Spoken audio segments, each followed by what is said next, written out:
Hey there, this is Erica, and we're in the E Zone. And I wanted to talk about depression to the point of having suicidal thoughts.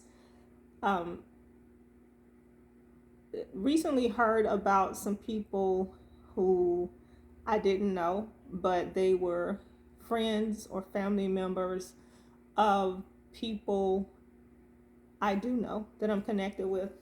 And um, just we're all in some various group texts, and we were talking about that.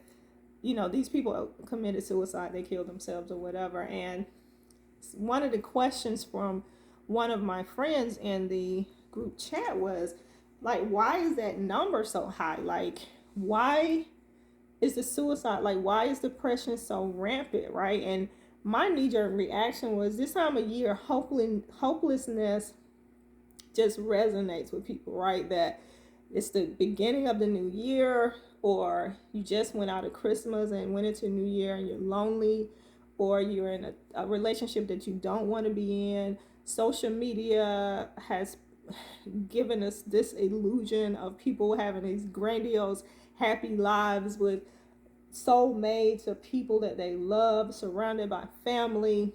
And that's not the real narrative, but it keeps contributing to our perception of who we are. Social media has found a way to dictate who we are or who we think we're supposed to be. So, along with social media, along with the lack that we feel in our life from the fulfillment of a relationship or family, or not being where we think we should be in life, and then you add a new year and you're like, damn, I got to do this shit all over again. Like, to me, it's just the lack of hope, right? Like, when you're depressed, or you get to that point where you have suicidal thoughts, to me that's because you've given up hope. Like, you don't think there's anything else to live for. And I'm not telling you what I think, I'm telling you what I know. Like, I've struggled with depression. I remember that my cousin used to tell me that she was depressed, and I just called bullshit on it. And this was probably about 15 years ago. Like, I was like, yeah, she's just being lazy. She doesn't want to get up. She doesn't want to do things or whatever. And it was to the point that she would just let her house, her room, just get to a destructive hoarding state. Like, you would have bowls of cereal stacked up in your room, plates of food that you just don't have the energy to take downstairs. And I really just dismissed it. Like, yeah, she's just being lazy. She's being dramatic. She just wants attention. And fast forward maybe 5 years after that, I had my own bout with depression. Like, I would do enough just to keep my job.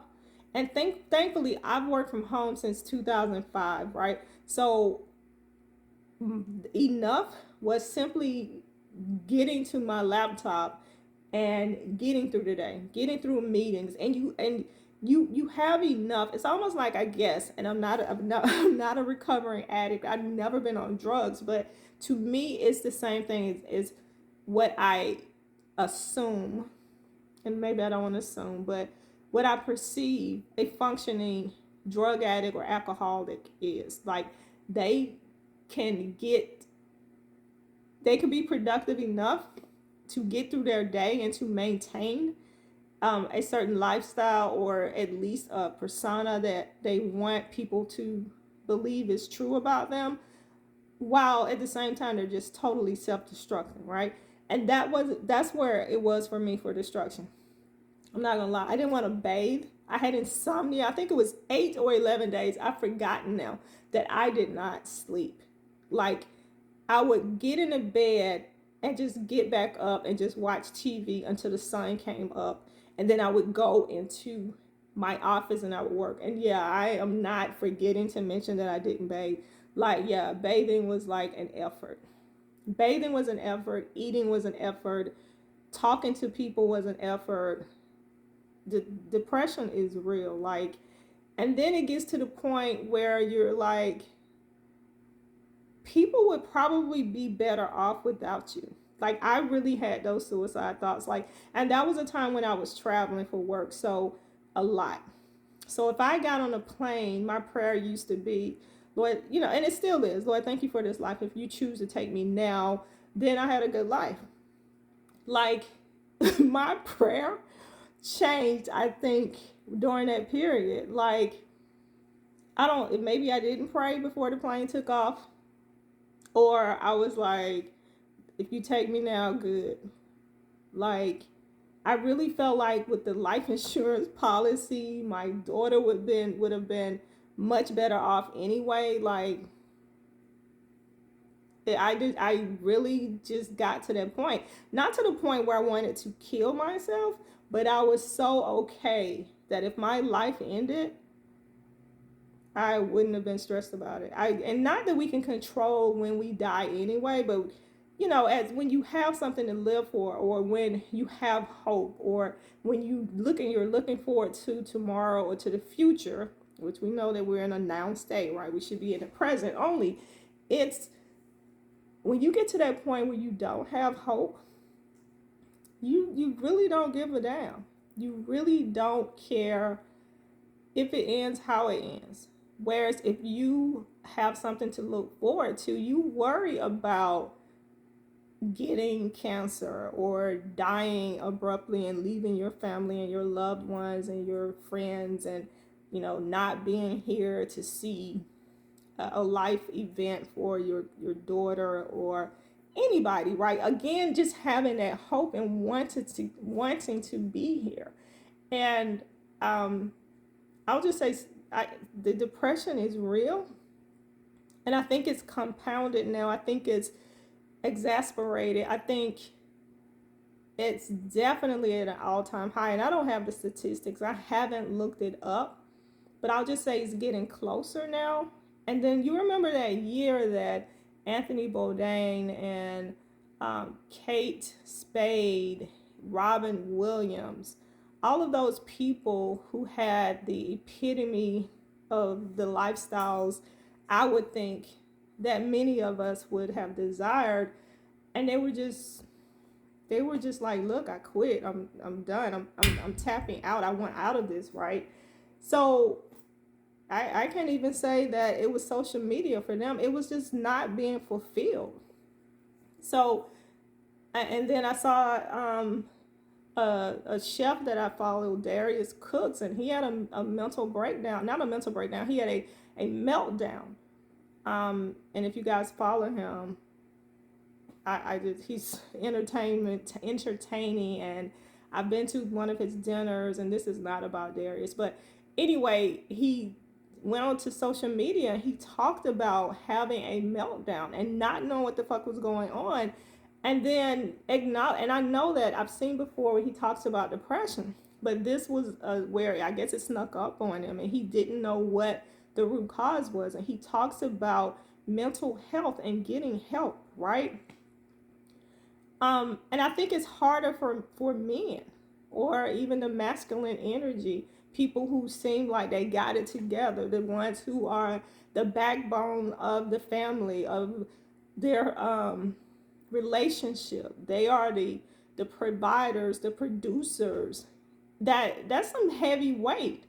Like, whether you sign up for it or not, like, you are the backup plan for people, your family, for someone. Like, you are the one that holds it together, or you're the one that keeps it solidified and unified, or you're the one that if people start falling or the family starts crumbling, you're the one that goes in and scoops it up and start getting the shit back together, just putting cement and concrete. And I'm not a carpenter, but that you are the one that's holding it together. If the foundation starts shaking, that you're the one that goes in and you dive in and you fix the shit, right? Unasked.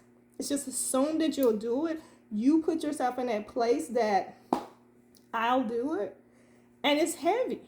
It's heavy. And again, I just imagine for a man, I mean, I know the struggle for me as a female, it's heavy and it's hard sometimes. And I'm not in that depressed or that suicidal thought place now, but I'm saying I've been there, so I know what it feels like to a certain extent. Again, I wasn't at that point where I wanted to commit suicide, but I was like fucking okay with, if I'm out of here, if God takes me now, I'm good.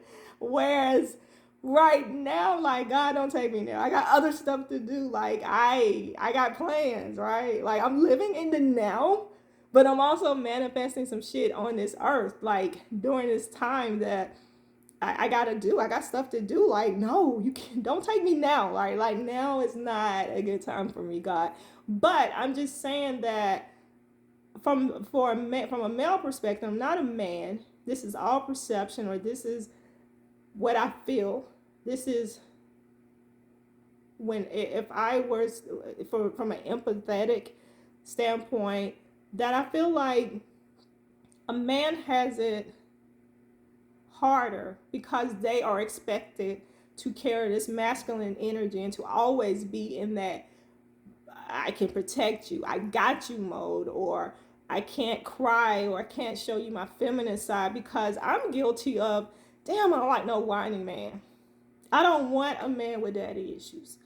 And that's fucked up on me. Because if you're in touch with your feminine side as a masculine, you should absolutely be able to cry to me, especially if I'm your confidant, if I am your soulmate, your twin flame, and your partner. If we decided to come back and meet up at this appointed time, you should be everything. You should be able to drop all your hurt, your pain, your joy, your fear, your inadequacies, your insecurities. You should absolutely be able to share them with me, as I should be able to do it with you. It shouldn't be lopsided. It shouldn't be one-sided. It shouldn't be I'm the only one allowed to cry. And I think, again, that the men probably struggle more because they have to pretend to be so much better, not better, stronger, and be able, like, they're built to take on so much. And I that's bullshit. Like, as you get older, that's one of the great things about getting older, that hopefully you're getting wiser, and the shit that you thought in your 20s and 30s, unless you're just enlightened and you're woke earlier, your expectations change, right? Your tolerance changes, right? Because when you think about it, we were all birthed out of a womb, right? We came out of our mom's womb. And when we came out, we were nurtured the same way. We were breastfed, or we were given milk. We were loved on. We were kissed. We had nicknames. We were just loved on, hopefully, if you were blessed enough to have that type of lifestyle. But my point is, there's a time where you have to transition, or you're expected to transition if you are a man, and somewhere you're supposed to be tougher, and you're not supposed to cry, and you're supposed to be able to fight and defend yourself and not take shit. And that's heavy. Who the hell can do that? Like, who is that emotionally strong enough to make that transition at that point? Like, what is that magic age and time where you transition from being nurtured and wanted to love and wanting to cry when shit hurts, or wanted to talk about your feelings and not be judged for it? What is that magic age where you can't be that vulnerable? And then shame on me for my past relationships. I owe guys an apology if they were too sensitive to me. And I can think of one or two off the bat that I was just like, oh my God, he's just so sensitive. I owe him an apology. So if you're watching this, I'm sorry. I was fucked up. I was wrong. I should have been more loving and more open and more acceptable of your feelings, more appreciative that you trusted me with your feelings. And lesson learned, definitely going to be open for that in my next relationship. Like, be you. Be you. Be the best you can be. Let me see all of you. All of you. Let me see everything. All of your emotions. Like, I want you to be that free and open with me.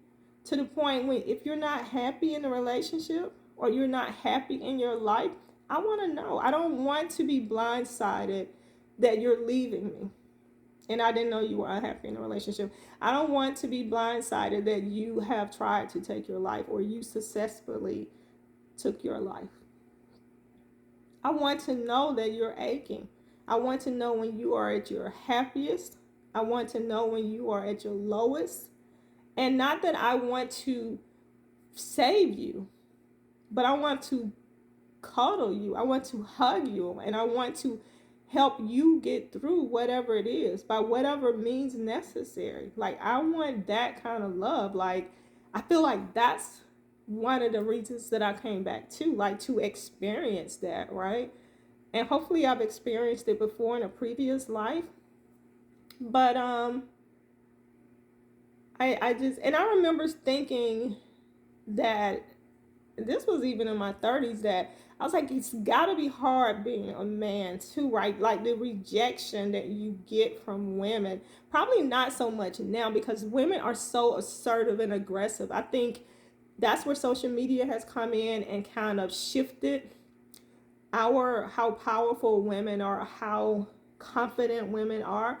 Because I remember when I was late 20s, 30s clubbing, and men would come up and ask me to dance, and I'm like, whether one, I wasn't attracted to them and I didn't want to dance, or two, I truly just did not feel like dancing. Um, or three, I felt like they're going to be a bugaboo, right? So I would say no. And I just can't. I remember thinking like, damn, how many no's do they get a night? And God forbid the ones who weren't attractive, right? In my opinion, how many no's they got, right? Um, I couldn't, because I'm in sales, right? And the rejection, you grow a tough skin. Like, you in corporate America, especially in the sales world, you just cannot be so worried about no's, rejection. Like, your whole deal is to overcome rejection, right? And I think that's why I'm a problem solver too. Like, because I automatically go into, let me hear what the real problem is. You're saying no, but what is the real problem? Like, let me overcome that rejection. Let me find. So that's my whole deal. Like, go into consulting mode and go into, let me fix that so I can close this deal.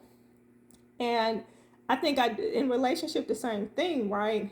I'm always trying to be a step ahead, and listening and solving for it.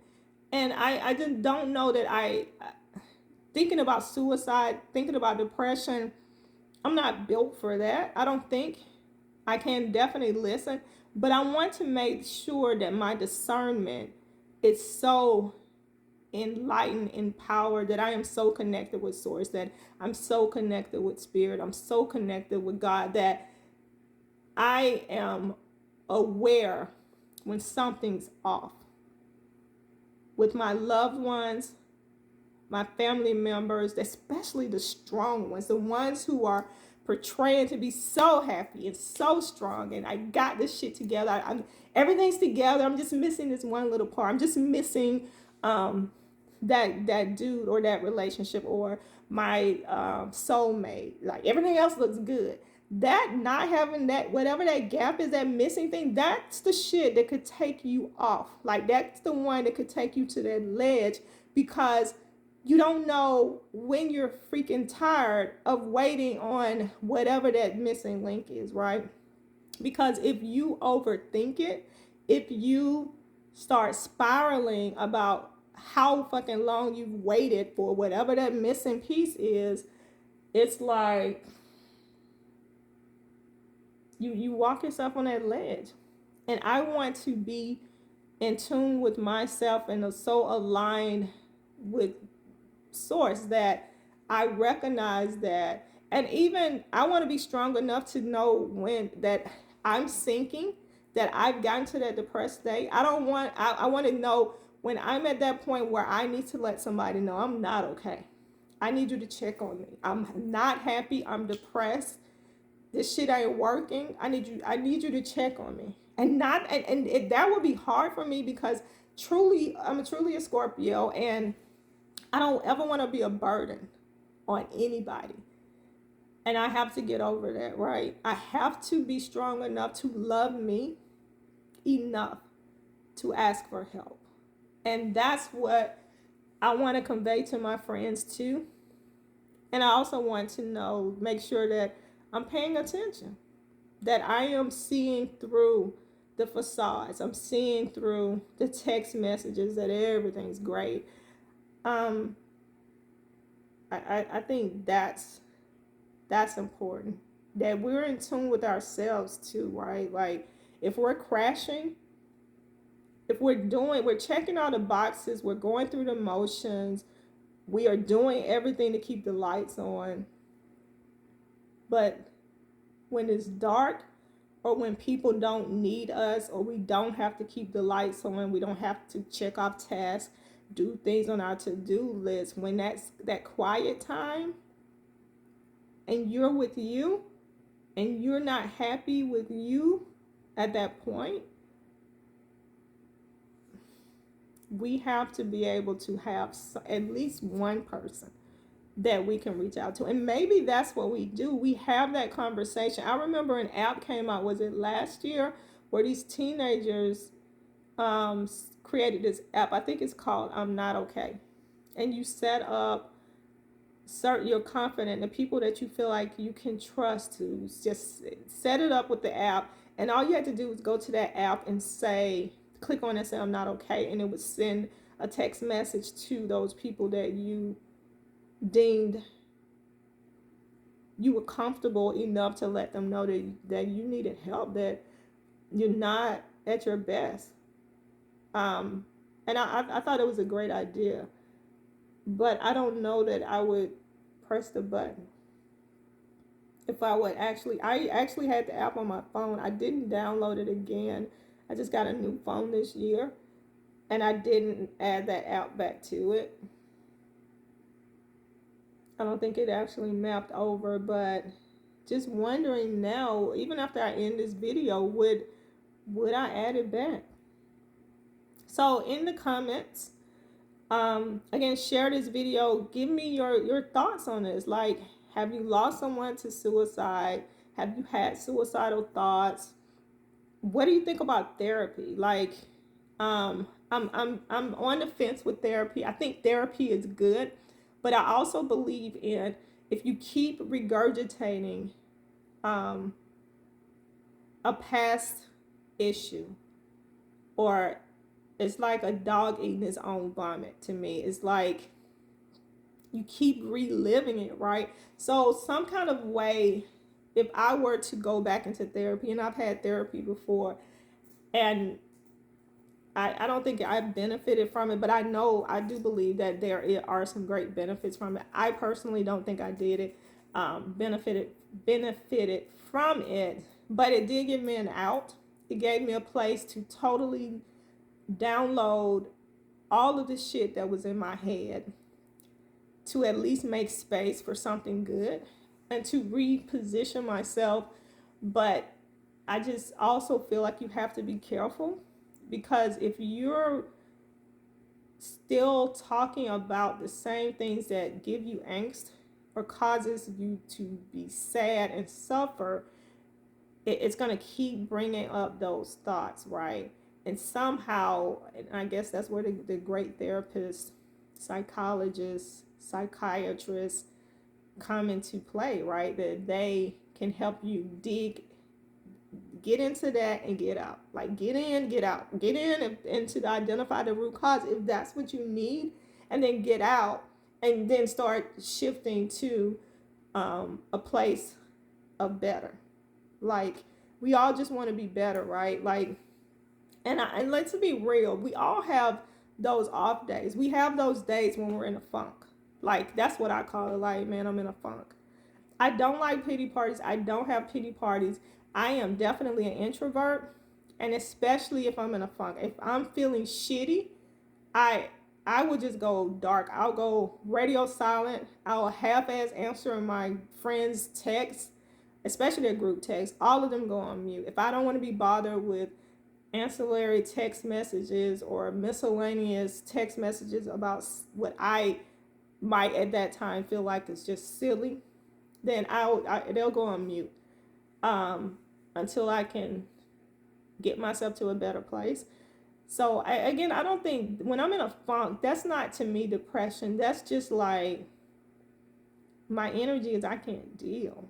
Like I gotta have me some me time, which I guess too many days of funk or too many funky days can spiral you, and it can have a downstream impact where you wake up and you're depressed, right? So you have to be careful with those too. It's a balance.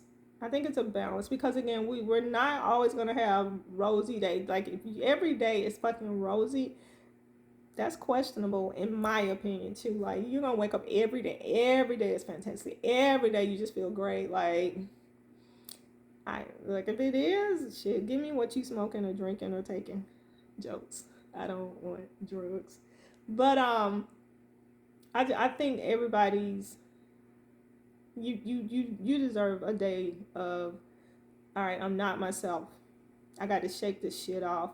But today I'm just gonna sit on the sofa. I'm gonna watch movies that make me cry. Men, males, females, everybody. You deserve a day of cleansing, watching sad fucking movies that make you cry, or watching movies that make you laugh. Like just getting movies lined up that will make you laugh to make you get out of that crazy headspace. Like I don't know. I just what I can say is depression is real, and we all know that suicide is real, and it robs us of so much when people commit suicide because there are so many questions I'm sure that family members have, and fortunately I can't recall right off that I've had anyone directly connected to me, friend or family, who's taken their own life. But it is serious. It's happening, and it's happening to every ethnicity, and it's sad. I can imagine. It hurts when I hear about it, and I don't know these people, right? It hurts me then, and that could be the empath in me, but it could also just be the human in me, right? Like, dang, they didn't think that one more hour, like, and that's how life is. Like, 1 minute, 1 second, things could be totally different than they were the minute before, right? If you just held on, or if you had to call somebody, you could still be here and fight till we live to fight another day. And I hate that because I don't think that I came back to this life to fight. Like I don't want to climb up the rough side of the mountain. Like I grew up in a Baptist church community, right? And all the songs we sung were so fucking sad, and I was like, man. And that was a prayer I hated too when I was the children's prayer. Now I lay me down to sleep and something if I die before I wake. It was like, the fuck? Who? Like, I don't want to die before. I hate it when my mom made me say my prayer. So when I finally got to that age where I could say the Our Father prayer, I was so fucking grateful. Like, geez. And I just, like, I'm never teaching my child. That's all I can remember. Like, if I'm a parent, I'm never teaching them that little kid's prayer. If I should die, now I lay me down to sleep. Like, I never taught my daughter that shit. Like, we started off with Our Father, the Lord's Prayer, right? But I say all that to say that stay connected, check on yourself, do some self-checks, check on those all of your friends, the ones we deem weak, overly sensitive, the strong ones, the ones that have all their shit together. Check on your friends. Check on the ones that you see their pattern has changed. Like the same way we check on our man or our girlfriend when that pattern has changed, like when they stop coming over, or they're later than normal, their routine changes. and we check on them, we check them.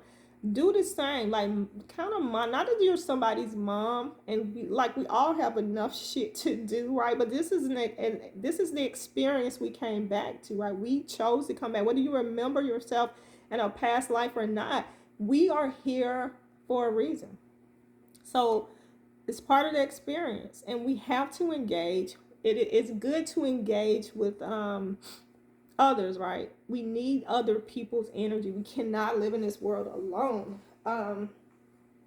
So again, check on yourself, check on your loved ones,